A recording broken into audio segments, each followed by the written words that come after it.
Al ver a Montecristo, se levantó con aquella peculiar sonrisa que expresaba a la par los sentimientos de hija y de enamorada. Hoy voy a analizar el posible caso de grooming de Montecristo. Esta parte de la novela es la que me hizo tirar el libro por la ventana, me pareció extraña y casi me hace odiar la obra. Si no saben quién es Aide o su importancia en la historia, quizás sea porque solo han visto las películas, donde el personaje nunca aparece, y lo desaparecen por una buena razón. Contexto rápido. Aide es el amor final de Montecristo. Lleva una diferencia de edad con ella de unos 20 años, lo cual no tendría nada de raro. Podríamos dedicarle la canción 40 y 20. El problema es que la conoció, cuidó y crió desde que tenía 13 años. Sí, 13. Y su relación es retóxica. Para probar que no estoy exagerando, voy a leer unas líneas textuales. Esta es solo de la parte cuando Alberto de Morcerf conoce a Aide. ¿Y se enojaría, tal vez? No, dijo el conde con aire altanero. ¿Es amable?, preguntó Alberto. No es bondad, es deber. Una esclava no se enfada nunca con su amo. Vamos, no os burléis. ¿Hay todavía esclavos? Sin duda, puesto que Aide es mía. Ok, ¿y cómo es que llega a ser su esclava? Lo que responde Montecristo. Diantre, un día que pasaba yo por el mercado de Constantinopla, la compré. Así, como si compraras un costal de papas o un perico. Bueno, continuemos. Pasamos al encuentro con Aide y vemos lo returbio del asunto. Al ver a Montecristo, se levantó con aquella peculiar sonrisa que expresaba a la par los sentimientos de hija y de enamorada. ¿Pero qué? ¿Y si creen que eso es lo peor? Aide está casi tan civilizada como una parisiense, casi tan civilizada, casi. Continuemos con el cringe. Aquí otra muestra textual de lo rara que es esta relación. Aide, a la que he educado con el amor de un padre y que me ha profesado la ternura de una hija. Para ser justos, en la novela se la pasan diciéndose padre, madre, hijo, hija como si nada, no como lo haríamos en esta época. Y eso me lleva a las explicaciones sobre esta piedra en una obra tan perfecta. Se escribió en otra época. La respuesta más simple es la más sencilla. Todo ese cringe es porque los valores en 1844, cuando salió la novela, eran muy diferentes. Los matrimonios no eran por amor, sino por conveniencia. Las relaciones de poder como las de Montecristo con Aide eran normales. Además, el personaje de Aide es el de la hermosa princesa exótica de Oriente transformada en esclava. En esa época se exotizaba a las mujeres de Oriente, presentándolas en el imaginario popular como puras, obedientes, sumisas y leales. Puede ser que la evolución del amor de Aide pasara de lealtad y gratitud a algo romántico. Como sea, mi único problema es que él la crió y cuidó. Si no hubiera estado tan cerca de ella, casi como la relación entre Albert y Candy en Candy Candy, no se me habría hecho raro. Pero al tenerla tan encerrada y protegida, eso hizo que Aide desarrollara sentimientos hacia Montecristo, aunque esa no fuera su intención. Para Montecristo, Aide solo era una herramienta para obtener su venganza. Cuando la completó, quiso dejarla, que fuera libre, eso sí, con mucho dinero y sirvientes para que nada le faltara. Fue entonces cuando Aide se asusta y afirma que se desvivirá si él la deja. Si lo vemos desde su perspectiva, Montecristo es quien la sacó de ser una esclava maltratada en su país natal para convertirse en su protector, su salvador. Sin él, ella estaría sola. Para ella, él es su todo, y creo que eso es lo que Aide no quiere perder, el verse sola, abandonada, vulnerable. Sabe que Montecristo es su lugar seguro. Así que creo que, sin buscarlo, pudo haberse visto como un poco de grooming. Si alguien llegó a esta parte, apreciaría mucho sus opiniones. ¿Y qué me dices de esta parte que dice Montecristo? Es la joven una flor, cuyo fruto es el amor, dichoso el que la obtenga después de haberla visto madurar lentamente bajo sus ojos. Recuerdo esta frase y digo, ¿qué rayos, Montecristo? ¿Cómo que verla madurar lentamente? La conociste desde los 13. Admito que le pregunté a la inteligencia artificial sobre esta frase y me dijo que, en el momento en que Montecristo la dijo, no especifica que él sea el hombre dichoso que será el receptor de ese amor.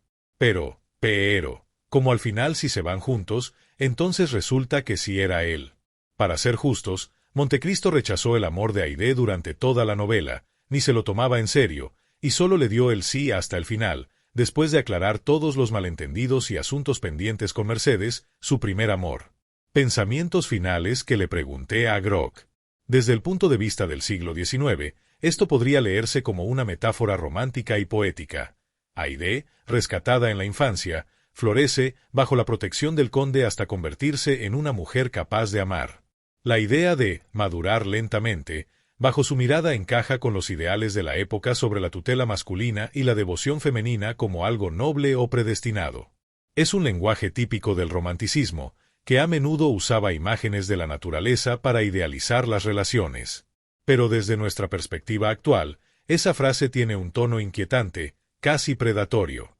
La imagen de una niña, madurando, bajo la mirada de un hombre mayor, con la sugerencia de que él podría obtener su amor como fruto, evoca una sensación de grooming explícito. El hecho de que el conde la haya conocido a los 13 años y haya supervisado su desarrollo hasta la adultez, ella tiene unos 19 o 20 al final, refuerza esa incomodidad. Es como si él hubiera estado esperando o moldeándola, lo cual choca frontalmente con nuestras ideas modernas sobre autonomía y consentimiento. Para Dumas, probablemente era una forma de cerrar la historia con un toque esperanzador. El conde, tras su venganza, encuentra una conexión humana con Haydée. Conclusión: qué bueno que los tiempos cambian.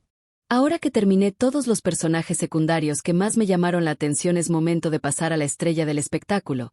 Edmundo Dantes, mejor conocido como el Conde de Montecristo.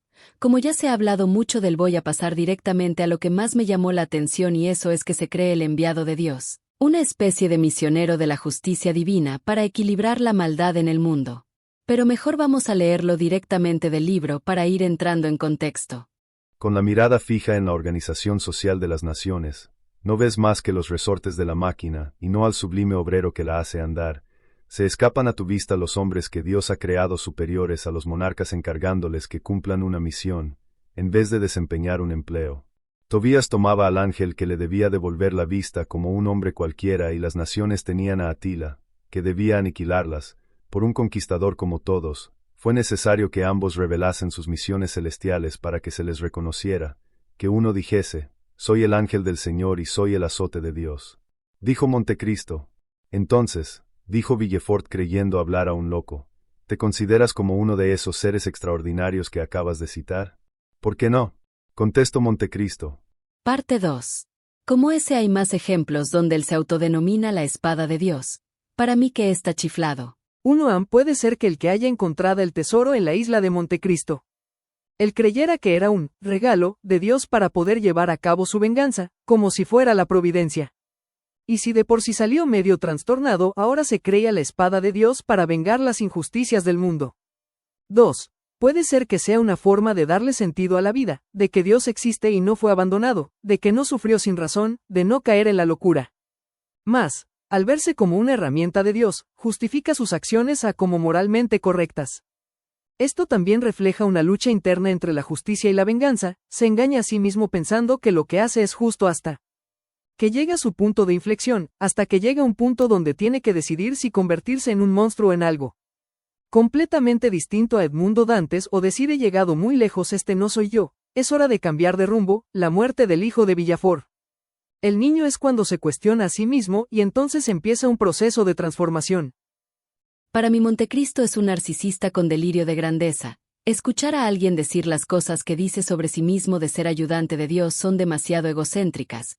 Pero, cuando vio los resultados de sus acciones, lo que su venganza provocaba, pudo reflexionar. La ira que lo nublaba se comenzó a disipar y pudo evitar convertirse en sociópata de mente. 3. Esta egocentría se puede entender como una defensa psicológica, un modo de racionalizar y dar propósito a su vida tras años de injusticia. Vamos a ver una serie de lecturas para probar que es un egocéntrico narcisista. Lectura 1. Yo soy uno de esos seres excepcionales, sí señor, y creo que hasta ahora ningún hombre se ha encontrado en una posición semejante a la mía. Y se le olvidó decir modesto. Su humildad es tan grande que apenas cabe en esta habitación. Lectura 2. Ningún país puede decir que me ha visto nacer, solo Dios sabe qué tierra me verá morir. Ay, ni al caso Montecristo. Todos sabemos que eres francés. Lectura 3. Solo tengo 2 adversarios y no vencedores, ¿por qué con la constancia lo sujeto? Y son el tiempo y el espacio. El tercero más terrible es mi condición de mortal, todo lo demás lo tengo calculado. Dios de la venganza, vencedor del tiempo y el espacio. Jan y Thanos. Lectura 4. Lo que los hombres llaman ruina, las he previsto yo, y si alguna puede ocurrirme, no por eso puede derrumbarme. A menos que muera continuaré siendo lo que soy. Eso, con toda la actitud. Segunda parte. Vamos a entrar en una parte que tal vez sea un poco polémica, y es su reconciliación con el pasado. A pesar de que con el tipo de historia que tiene la mayoría quiere venganza hasta el final, me parece, y hay que decirlo con precaución y delicadamente, al final perdona de cierta manera a Danglars, incluso le dice, tuviste suerte, pudiste haber muerto o quedar loco, como los otros dos, pero se conforma con tenerlo encerrado sin comer y quitarle su fortuna. Su castigo pudo haber sido mucho peor, pero cuando lo libera, creo que de cierta manera se libera a sí mismo. Y eso hace que este libro sea todavía más complejo, porque el personaje no se consume al 100 en su venganza, logra trascenderla y superarla, y eso es todo un tema.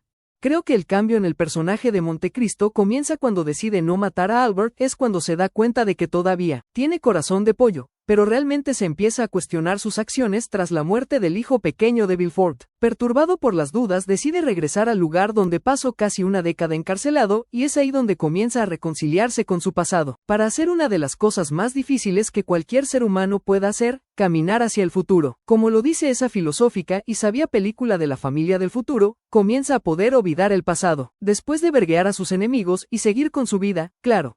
Pero está el pequeño problema de que debe decidir si continuar con su venganza hacia Danglars, que fue el principal culpable de todo lo que pasó, o renunciar a ella, y por supuesto que elige el camino del mal, muajajajaja. Pero desafortunadamente parece que la venganza contra Danglars no le causa satisfacción, puede que le deje un sentimiento de vacío y por eso decide perdonarlo. Sí, al final lo perdona y lo deja irse, sin dinero y después de unos días de tortura psicológica. Este perdón significa que por fin ha dado un cierre a su pasado. También por eso va a tratar de arreglar las cosas con Mercedes y Maximiliano, los únicos cabos sueltos que quedaban. Una vez tratando de compensar a las personas inocentes que habían sufrido, parte hacia un futuro feliz. Pasado 2. Si se hubiera consumido en su venganza, hubiera acabado como esa otra obra de venganza muy subestimada donde el protagonista muere solo y resentido con el mundo, y aunque no todos pueden estar de acuerdo, nos referimos al Capitán Nemo, otra gran obra de la que hablaremos en el futuro. En esta tercera parte sí tengo que preguntar por qué Montecristo dejó sufriendo a Maximiliano todo un mes sin decirle que su novia estaba viva. Creo que fácilmente pudo decirle la verdad, que tal y que él tomaba una decisión fatal. Puede ser una forma extrema de probar su devoción hacia Valentina, o hacia él mismo, ya que también puede ser una forma de manipular a Maximiliano, motivado por su deseo de manipular y controlar los destinos de aquellos a su alrededor. Al mantener el secreto, mantiene el control sobre Maximiliano y su situación, o desde un punto de vista literario, esta situación intensifica la tensión dramática y hace que el reencuentro sea aún más emotivo para los lectores. Lo más obvio es que el autor lo puso solo para darle más drama a la obra. Pero si nos adentramos en la personalidad de los personajes, creo que Montecristo ama el poder controlar a los demás y lo justifica con un, solo estoy poniendo a prueba la fuerza de tu amor y su lealtad hacia él. Si Maximiliano hubiera sucumbido al dolor rompiendo la promesa que le hizo a Montecristo, este nunca se hubiera enterado que Valentina estaba viva, y tal vez era una forma de Montecristo para castigar a Maximiliano por no haber confiado en él y no seguir sus instrucciones. Pero como si cumplió su promesa, todo terminó bien. Última parte. Por todo lo anterior tengo la teoría de que Montecristo está chiflado. Aparte de creerse un elegido de Dios y su afán controlador, hay otros ejemplos. Pudo salvar a Ali desde el principio, pero dejó que le cortaran la lengua, porque lo quería mudo. Aquí me pregunto si Dante no se convirtió en una persona peor que quienes lo traicionaron. Anexo prueba 1. El rey sentenció a Ali a cortarle la lengua el primer día, la mano el segundo y la cabeza el tercero. Yo había deseado siempre tener un mundo a mi servicio, por lo que me esperé a que le hubiesen cortado la lengua para rescatarlo. Franz permaneció un momento sin hablar, preguntándose qué debería pensar de la frialdad con la que aquel hombre acababa de contarle aquella cruel historia. Oh Dios mío, se cree el rey del sufrimiento. Cada vez que alguien le dice lo mucho que algo le duele, él dice que a él le duele más. Si tú le dices que ha sufrido una injusticia, la ha sufrido más y así.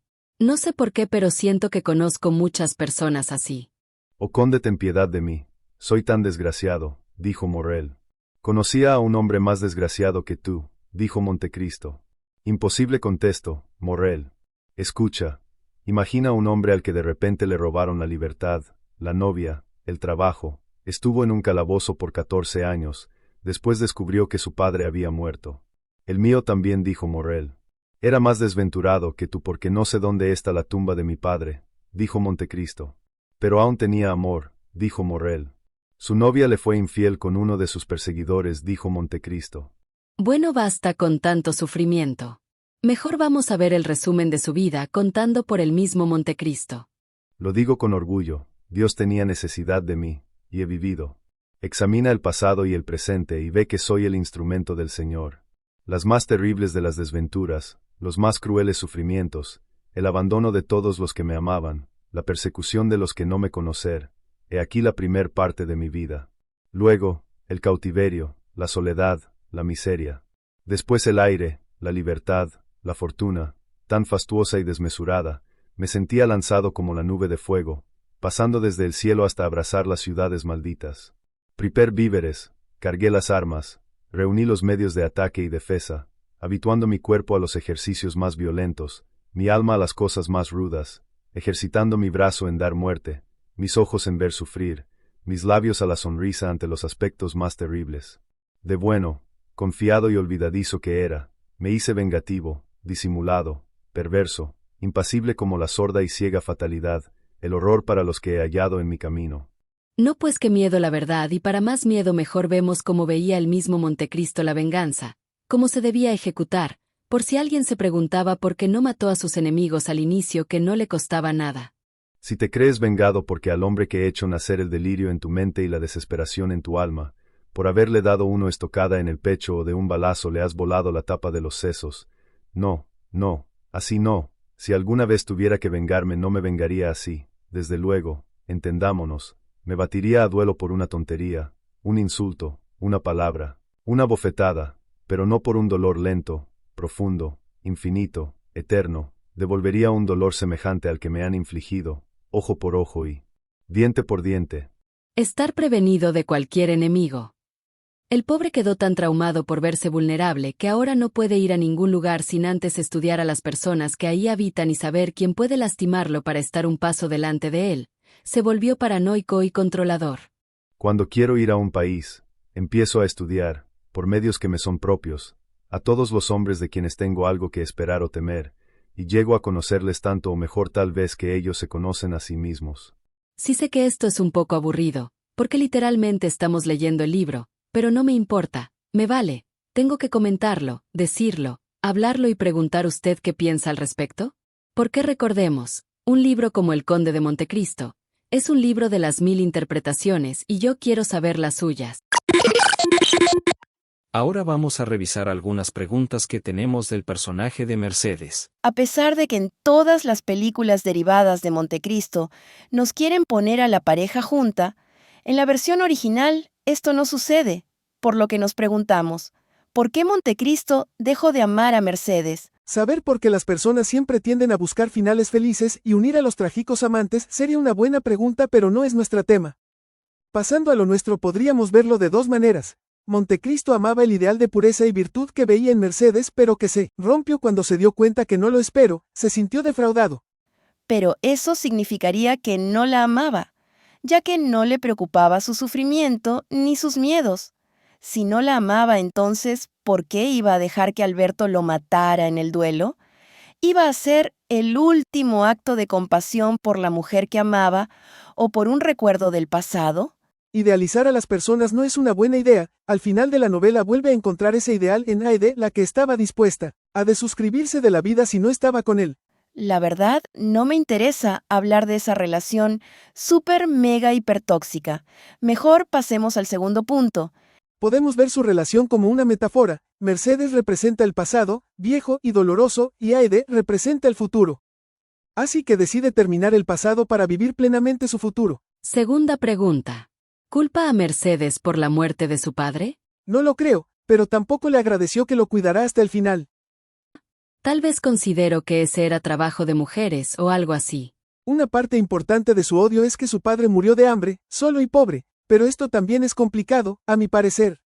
El señor dejó de comer consumido por la pena, fue casi un suicidio, Creo que también por eso a él no le importa que gente inocente sufra con sus venganzas. Su padre fue una víctima indirecta de la injusticia que él recibió. Cuando el ex sastre le relata lo sucedido, le dice que Mercedes estuvo cuidándolo un tiempo. Pero finalmente se fue porque el señor no quería compañía, parecía un viejito amargado y quisquilloso, pero cuando se enferma, ella y su patrón regresan a cuidarlo, lo atienden y llaman al doctor, su patrón deja dinero y se va. Pero se entiende que Mercedes es quien lo sigue cuidando hasta su muerte. Si no hubiera sido por Mercedes, el dinero que dejó su patrón se hubiera podrido en la mesa. El padre de Dante ya estaba muy enfermo para poder usarlo, y eso, no lo tomo en cuenta Edmundo cuando regreso. Aquí él no toma en cuenta que Mercedes no tenía medios para ayudarse ni a ella misma ni al padre de Edmundo. Era pobre y desempleada. Él nunca reconoce lo que ella hace por el viejo. Recuerda que estás juzgando el libro con una mentalidad moderna, pero estamos hablando de la moral que se tenía hace 200 años.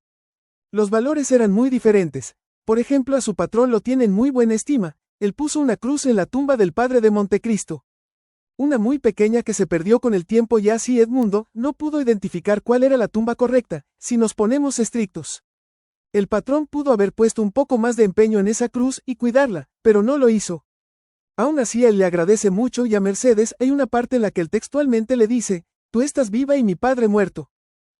Igual creo que el libro es muy injusto con Mercedes. No puedes ayudar a alguien que no quiere ayuda, y él no la quería, estaba demasiado consumido por el dolor, alejaba a las personas, alejó a su expatrón y a Mercedes. Otra cosa es que Mercedes no estaba dispuesta a casarse mientras el padre de Edmundo siguiera vivo, y eso es algo que tampoco es muy apreciado. Además fue el propio padre de Edmundo el que convenció a Mercedes de que su hijo había muerto. No tenía la esperanza de volverlo a ver con vida. Es lo mismo que ya te dije, en aquella época y un poco ahora esa se considera trabajo no reconocido que hacen las mujeres.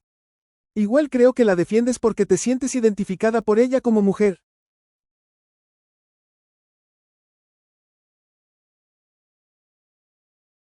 Siguiente pregunta. Ahora vamos a cuestionar la relación de Mercedes y Fernando. A ver por qué ella nunca cuestionó de dónde provenía la fortuna de Fernando. Es verdad que era muy conveniente que un humilde pescador vuelva rico después de un buen servicio en el ejército. Pero es como regresar diciendo que te ganaste la lotería. Sospechoso, muy sospechoso. No hay peor ciego que el que no quiere ver, y eso es lo único que diré al respecto. Ok, continuamos. ¿Por qué no le dio a su esposo la oportunidad de la duda? ¿Por qué dio por hecho que lo que decía Edmundo era real? Incluso Alberto exigió pruebas contundentes antes de darle la razón a Montecristo, lo que casi termina en tragedia. Mercedes creía más en la palabra de Edmundo que en la de Fernando. Tal vez en el fondo siempre sospechó de la fortuna de su esposo. O tal vez solo es un recurso dramático para agilizar la obra y hacerla más entretenida. Hablando de Alberto, hay un punto donde vemos cómo Mercedes va camino de su propia autodestrucción. Ella quería que su hijo se quedara a su lado aunque fuera un inútil. Si Alberto era muy lindo y todo, pero ya estaba grandecito y no trabajaba ni estudiaba, alcahueteado por su madre. Así de profundo era su miedo a la soledad, era egoísta con su propio hijo, al final fue Montecristo quien salvó a Alberto. Pero Mercedes, date cuenta, tu hijo debía volar del nido y hacer su propia vida. Mejor leemos esa parte directamente de la obra. No tenía más que un hijo y me ha dejado. Ha hecho bien, señora, replicó el conde. Permaneciendo a su lado habría consumido una vida inútil. No habría podido acostumbrarse a sus dolores. Se hubiera hecho ocioso por indolencia. Se hará grande y fuerte luchando contra su adversidad, que cambiara su fortuna. Oh, esa fortuna de la que hablas no la gozaré yo, dijo Mercedes. Ya solo nos quedan dos preguntas. ¿Por qué Mercedes tuvo un destino tan trágico? Al final queda en completa soledad lo que siempre había evitado, pero ahora tal vez lo ve como un castigo que debe cumplir por su debilidad. Recapitulando, Mercedes fue otra víctima indirecta de lo que hizo Danglars. Para evitar la soledad se vio forzada, por así decirlo, a casarse con un hombre al que no amaba, perdiendo para siempre a su amor verdadero. Cuando él regresa, ella siente culpa por haber sido débil al no esperarlo y así de alguna manera traicionó su amor, su promesa, y le fue infiel, perdiendo definitivamente el amor de su vida. No pudo recuperarlo y tal vez se culpaba por eso. Aunque era muy rica, en el fondo no era muy feliz. Tal vez algo sí, pero no plenamente. No era tan infeliz como quedó después de que Montecristo apareció. También es cierto que al principio Montecristo se sintió culpable por la forma en que terminó Mercedes y quiso enmendarse, sabiendo que el propicio parte de su sufrimiento. Y la pena y la culpa por Mercedes le dura como 5 minutos, antes de que se olvide de ella. Si hubiera llevado su venganza de otra forma, tal vez ella no hubiera sufrido tanto, solo tal vez. Por eso al final va hasta su casa para hacer las paces, quedar bien, arreglar el asunto. Bueno, creo que eso está bien, ni modo que sufriera por ella más tiempo. Creo que Mercedes debió adoptar otra actitud, estaba en ella evitar más sufrimiento. Al final de su último encuentro, Montecristo le pregunta qué puede hacer por ella para hacerla feliz y ella le dice que nada, que lo único que quiere es que ayude a su hijo. Él le insiste en que pida algo para ella, pero no quiso. Entonces podríamos decir que ella se autoimpuso un castigo, pero que los de Edmundo. Pienso que se sentía culpable de muchas cosas que no eran su culpa, como la muerte de su esposo, la supuesta infidelidad hacia Montecristo. Además terminó viviendo en la misma casa donde murió el padre de Montecristo, esperando a que su hijo regresara, como si ese fuera el destino que le espera y del que ella ya está resignada. Yo diría que Mercedes era un personaje que tenía un miedo inmenso a la soledad, y lo resumiría con esta frase: mi amor por ti no es tan grande como mi temor a la soledad. Por increíble que parezca, El Conde de Montecristo está basada en una historial real. ¿Pero qué? Pues sí, vamos por partes. El texto del que Vaso Dumas se titula El diamante y la venganza, y es solo un capítulo de un libro llamado Memorias de los Archivos de la Policía de París, publicado en 1838 por Paques Peuchet. En esta se cuenta la historia de un zapatero que se va a casar con una mujer rica. Sus amigos están celosos, le inventan un crimen que no cometió, lo envían a prisión donde conoce a un abate anciano que le regala toda su fortuna antes de morir, es liberado después de 7 años y busca venganza contra las personas que lo traicionaron. Básicamente es la columna vertebral del Conde de Montecristo.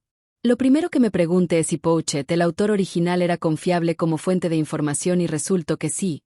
En toda mi investigación no encontré nada que me hiciera suponer que era un mentiroso o que se inventó los archivos de la policía solo por convivir. Incluso escribió más libros como colección de leyes, ordenanzas y reglamentos de policía desde el siglo XIX hasta 1818, Diccionario Universal de Geografía Comercial. En resumen, no es del tipo de persona que se inventaría una historia así. Pero, la historia sigue siendo demasiado fantasiosa para ser real. Incluso el mismo Peuchet dice al inicio de su relato que es la historia más curiosa que había leído en sus memorias, y aquí es donde las cosas se complican. Muchas personas investigaron y descubrieron que no pruebas o registros de que las personas que aparecen en este supuesto archivo policial hubieran existido realmente. Pero entonces, ¿qué pasó? Pues parece que el archivo era falso desde antes que Peuchet lo leyera, pues algunos investigadores creen que fue gracias a una persona llamada Etienne Léon Lamotte-Langon, un famoso falsificador que incluso llegó a publicar libros históricos falsos. Él se habría basado en la historia real de Gaspar Etienne Pastorel, que no era en realidad tan genial como Picaud o Montecristo, sino un soldado encarcelado por deserción del ejército y que usaba muchas identidades falsas para cometer delitos. Ahí se le fue poniendo más imaginación al relato hasta que llegó a nuestros días. Ok, recapitulando. Pastorel es un criminal real con múltiples identidades falsas. Se crea un archivo en la policía donde Langon lo encuentra y lo romantiza creando a Picaud, dejando el archivo en la policía como si fuera real. ¿Pero por qué coño haría eso? Luego Peuchet encuentra el archivo y lo pone en su libro junto a los demás casos que tiempo después leería el ayudante de Dumas y se lo daría para crear el actual Conde de Montecristo. Picaud versus Dante, historia real versus ficticia. Imagina que un día aparece un cadáver con una daga que tiene marcada la inscripción número 1. Pues así es como empieza la venganza, la historia que inspiró al Conde de Montecristo, como si fuera un asesino serial. A la siguiente víctima la envenenó poniendo un papel que decía número 2 y al tercero, que también apuñaló, no tuvo tiempo de poner la inscripción número 3, porque fue secuestrado, torturado y asesinado, terminando así la vida del original Conde de Montecristo. Dios mío, este tuvo un destino triste pero realista. No disfrutó el amor ni su riqueza. ¿Pero quiénes eran sus víctimas? Mathieu Loupian, Solari, Chauvar y Antoine Ayut, el que al final terminaría matándolo. Vamos a comparar ambas versiones. En la primera, Loupian está celoso de Picaud y arma un plan para acusarlo falsamente de ser un espía inglés, que lo metan a prisión y después casarse con su novia, siendo Solari y Chauvar sus testigos. En Montecristo, Fernando está enamorado desde niño de la novia de Montecristo y es manipulado por Danglars para que lo acuse falsamente de ser bonapartista, porque quería el trabajo de Montecristo. Similitudes entre ambas versiones. Tanto Ayud como Caderousse están al tanto del plan, pero no hacen nada para impedirlo y guardan silencio. Tanto Montecristo como Picaud son enviados a prisión donde conocen a un abate muy rico que le regala toda su fortuna para que puedan salir a vengarse, y en ambas versiones los dos se disfrazan de diferentes identidades para hacer sus fechorías y también ambos son arrestados el día de su boda. En la primera versión la novia de Picaud se llama Marguerite Vigoroux, es joven, bella y muy rica. En Montecristo su novia es Mercedes, joven, bella y es muy pobre. En la historia original Picaud es más cruel, despiadado y no tiene límites. Usa cualquier táctica para dañar a su objetivo, no le importa si afecta a niños, personas inocentes o perritos. Es un personaje cruel e inmoral, un hijo de las remil putas. En cambio Montecristo en algún punto se plantea si lo que hace es correcto, tiene un conflicto entre el bien y el mal. Sabe lo que es correcto de lo que no y decide no volver a cruzar esa línea para al final perdonar la vida a su verdugo. Logra pasar de página para poder seguir adelante, disfrutando de su fortuna, su futuro y el nuevo amor de su vida. Picaud, malvado como era, muere víctima de su propia codicia. Por cierto, la forma en cómo muere Picaud y la tortura que Montecristo hace Danglars son la misma, solo que Danglars cede cuando le piden que dé todo su dinero por un plato de comida. Picaud prefiere morir de hambre a darle una sola moneda a Ayud. Cuando él se da cuenta enfurece y lo apuñala y destripa. A Chauvar le clava una daga en el corazón. Dicen que con una inscripción que decía número 1, a Solari lo envenenó poniendo un papel que decía número 2. A la hija de Loupian la engaña para que se case con un criminal, luego él mismo lo desenmascara. Así tanto la hija de Loupian como él y el resto de su familia son deshonrados. Cuando su familia está en la ruina, la joven recibe la oferta de un hombre que la ayudará a ella y a su padre a subsistir si se convierte en su amante. En la versión de Montecristo este hace lo mismo con la hija de Danglars, pero Eugenia, su hija, es una mujer fuerte, independiente y valiente con un gran talento para la música. Así que una vez que es descubierto el plan, aprovecha la oportunidad y se escapa con su mejor amiga hacia la libertad, donde planea trabajar por su cuenta, ganar su propio dinero, ser feliz, no casarse ni depender de ningún hombre. Manda al diablo a la sociedad, se corta sus hermosos cabellos como si fuera un chico y finalmente manda al diablo las convenciones sociales. Creo que aquí Dumas le hizo justicia al personaje de la hija de Loupian. Después de destruir a la hija de su enemigo, Picaud le quema el negocio, dejándolo pobre. En estas condiciones el hijo de Loupian, que es un vago medio borracho, junto a sus amigos quieren robar una tienda. Sale con 2 botellas de licor. Picaud lo delata y lo condenan a 20 años de trabajos forzados. Aquí encuentro similitudes entre Albert, el hijo de Mercedes, y Fernando. Ambos son desquacerados, perezosos, pero al final es Montecristo que impulsa a Alberto a tomar un trabajo y hacerse cargo de su propia vida. Después de destruir a la familia de Loupian, no contento con eso, asesino a su perro y a su perico. Finalmente lo apuñala. Está tan distraído destruyendo a Loupian que es secuestrado por Ayud. En ambas versiones Ayud y Caderousse le cuentan a Picaud y Montecristo respectivamente quiénes eran las personas que lo dañaron y por qué. Hay que recordar que ambos estuvieron presos sin saber el motivo o cómo había sucedido. Tanto Ayud como Caderousse deciden contar todo porque Picaud y Montecristo les pagan con un diamante, y en ambos casos matan a la persona que les compra el diamante. Sus esposas mueren debido a este suceso y ellos son enviados a prisión, desde donde escapan y tiempo después se vuelven a encontrar con Picaud y Montecristo. A partir de este punto la historia difiere. Ayud sabe que Picaud fingió su muerte y conoce toda la fortuna que heredó. Se siente culpable de traicionar a sus amigos por un diamante. Como Picaud no tuvo piedad con Loupian, él no la quiere tener tampoco y cree justo castigarlo y quitarle su dinero, pero no puede y termina matando a Picaud. En Montecristo ni de broma hubieran podido dañarlo, era demasiado inteligente, meticuloso, fuerte y poderoso. En esta versión Caderousse tiene muchas oportunidades para arrepentirse y vivir bien. Se niega, es enviado a prisión, escapa, trata de matar a Montecristo, falla y muere. Es un personaje realmente patético. Pero ¿qué relación tienen estas dos historias con la supuesta versión original? Averiguémoslo. Supuestamente Pastorel fue un desertor del ejército francés condenado por ese delito a 3 años de prisión. Al salir asume varias identidades para cometer sus fechorías, algo que tienen en común los 3 personajes y lo que yo pensé era lo más inverosímil de las 3 historias. Bueno, especulando un poco, y es algo que supongo, No dudaría que Pastorell se hubiera inventando la historia de que heredó una gran fortuna de un clérigo rico moribundo que conoció en alguna situación adversa. Eso de las fortunas. Inesperada suena a estafa. Tal vez hasta lo secuestraron y mataron pensado que la fortuna era real. Como sea, lo más extraño del caso es que se supone llegó a la policía por una carta que un abate envió a la policía donde el supuesto Ayud, que supuestamente es real, le confesó todo en su lecho de muerte. Se supone que en la carta incluía la dirección donde estaba el cuerpo de Picaud, pedía que fueran ahí como evidencia de que había sido real.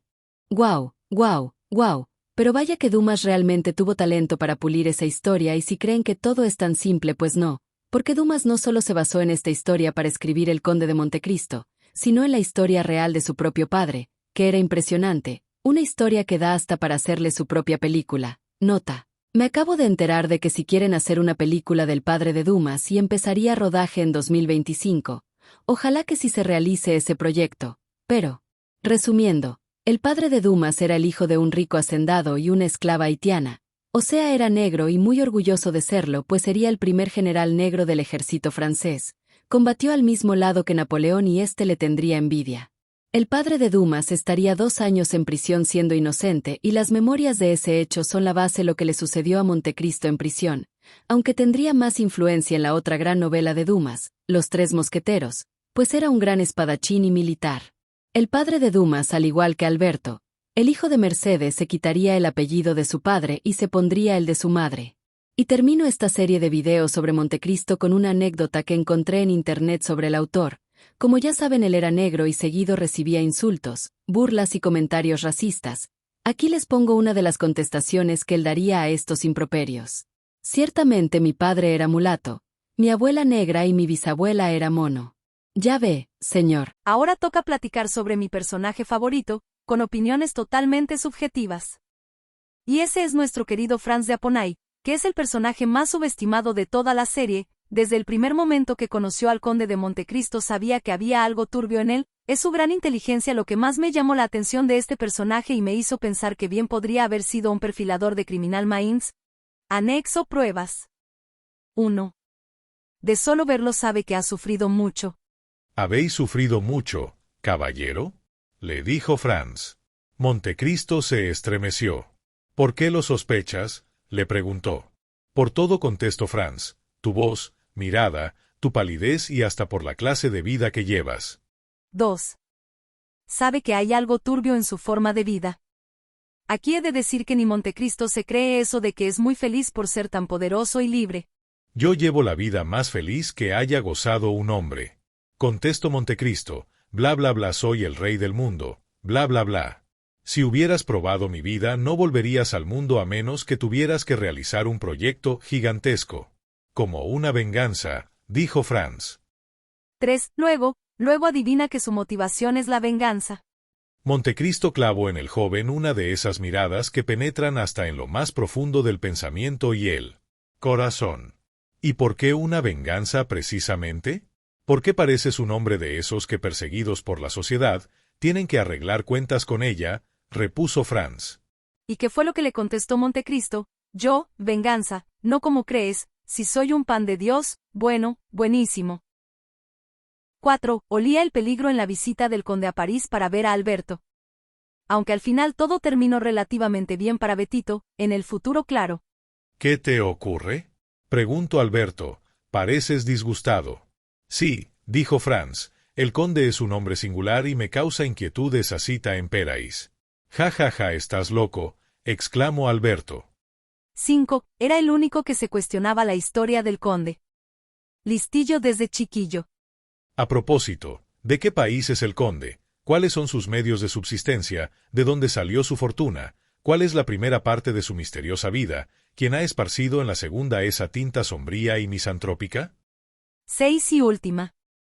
Ya que es más largo no pongo el texto, pero también descubrió su relación con el bandolero Luigi Vampa.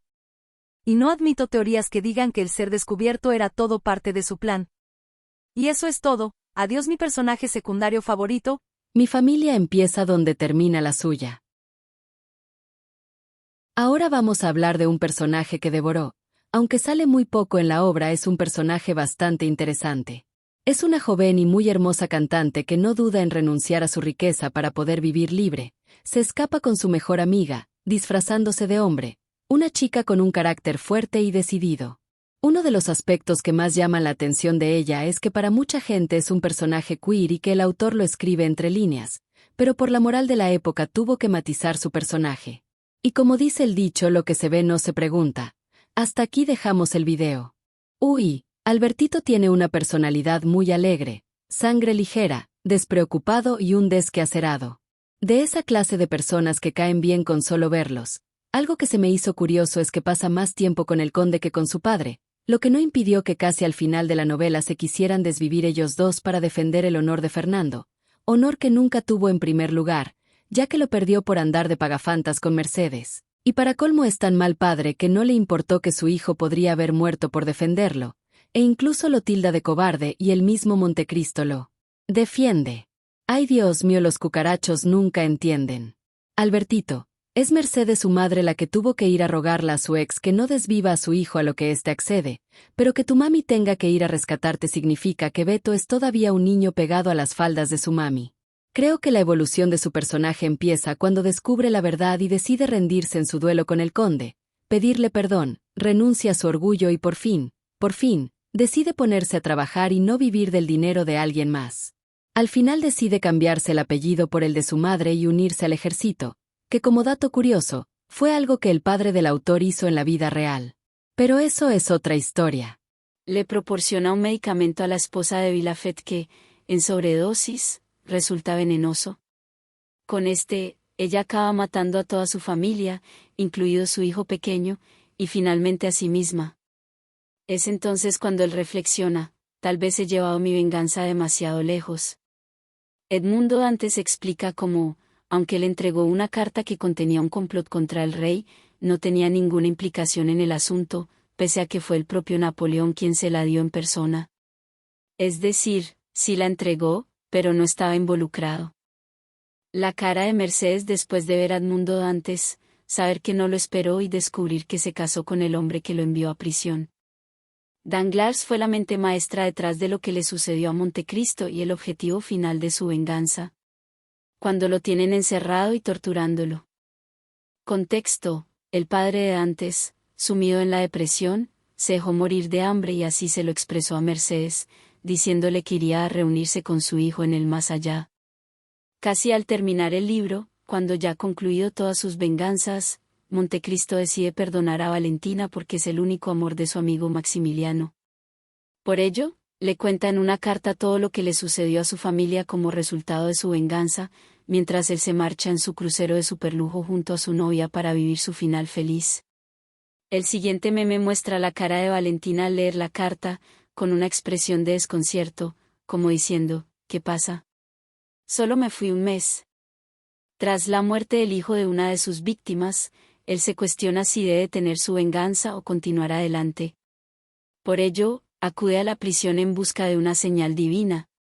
Allí, entre las pertenencias de su maestro, encuentra una inscripción que dice, «Arrancarás los dientes del dragón y pisotearás a los leones», ha dicho el Señor. Si al inicio, cuando Montecristo no era nadie, Vilafet lo hubiera mandado matar para no dejar cabos sueltos, sabiendo que su padre era el destinatario de la carta que llevaba Montecristo, la historia habría terminado ahí y los villanos habrían triunfado. Sin embargo, a Vilafet le faltó astucia.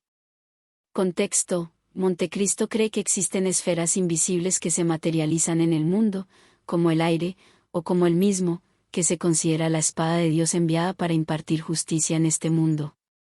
Montecristo, cada vez que algún personaje mencionaba cuánto había sufrido, replicaba que él siempre había sufrido más y lo expresaba textualmente así. Era insoportable, se creía el rey del sufrimiento.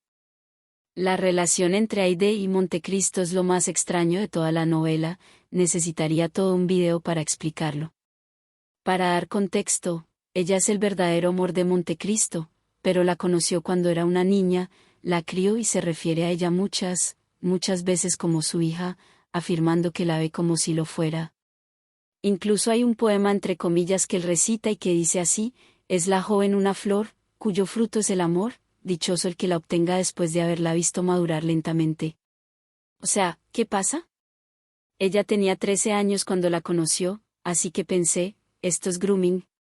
Pero, para ser honestos, también hay que decir que él no buscó el amor de Aide, lo quiso evitar y la rechazó en varias ocasiones. Es la cara que puse cuando leí la historia real detrás de Montecristo. Solo hay que decir que es mucho más sangrienta. Montecristo en esa versión es un hijo de la chingada, mata hasta al perro de la familia, convierte en prostituta a la hija de su enemigo y al final muere como un idiota.